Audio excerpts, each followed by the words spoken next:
Hey guys, hey, I'm back in Portsmouth again and standing in front of another great house with an even better story. What a great combination.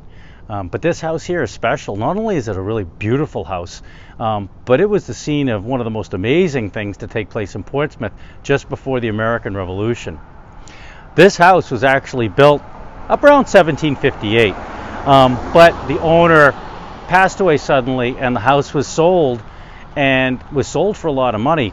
And the person that bought this house was a guy named Hunking Wentworth. And Hunking Wentworth actually owned a lot of property in Barrington, believe it or not. Anyway, Hunking's brother was a man named Benning Wentworth. And Benning Wentworth was kind of a big deal. He was the royal governor of New Hampshire. And Benning Wentworth was the governor for an awfully long time. But in all the years that he was the royal governor, he never had any children. And so as he got older, he wondered who should become royal governor, because back in those days he could make that decision. And he decided that the next royal governor would be his own nephew, John Wentworth. When John Wentworth got married, Hunking Wentworth thought this would make a fabulous wedding present. How about that? No toaster, nothing like that. Gave him this house. And so this is where John Wentworth and his bride moved in. Beautiful house, befitting a royal governor. And when Benning died, John Wentworth did become the royal governor of New Hampshire. The trouble is that when John Wentworth became governor of New Hampshire was headed right to the American Revolution. And the mood in Portsmouth was getting pretty sour, pretty angry. A lot of the Sons of Liberty in Portsmouth were starting to openly call for rebellion. Must have made life pretty difficult for a guy that represented the king in Portsmouth. John Wentworth did the best he could. He tried to be fair. He tried to govern as fairly as he could, but the mood in Portsmouth wasn't going to have it. The final straw came when John Wentworth allowed a former British captain named Fenton to move into this house for his own safety.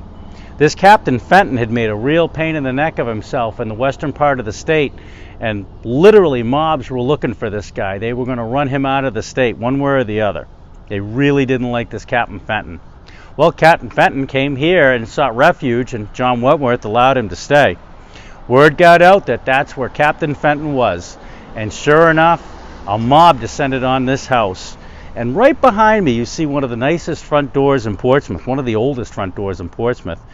Would you believe that a band of Sons of Liberty rolled a cannon from just over there where the armory was, rolled a cannon up to this front door just like you see it, knocked on the door, and invited the royal governor and his guest, Captain Fenton, to leave.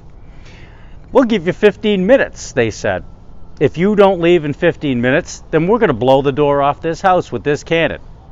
Well, John Wentworth was a smart man. He realized that they weren't fooling, and his family and Captain Fenton loaded themselves into a dory, and they rowed themselves out to Fort Constitution. Back then it was Fort William and Mary, under the protection of the small British force that was there.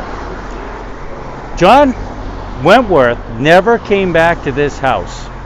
He escaped, and the revolution began. John Wentworth obviously lost his job as royal governor, but he did pick up a nice second place prize. He wound up becoming the royal governor of Nova Scotia. But to this day, this house still stands here, and it's a really impressive building. Believe it or not, it's been added on to many times, and now it's actually an old folks home. But it's still one of the prettiest buildings in the city. Hey, thanks for checking in.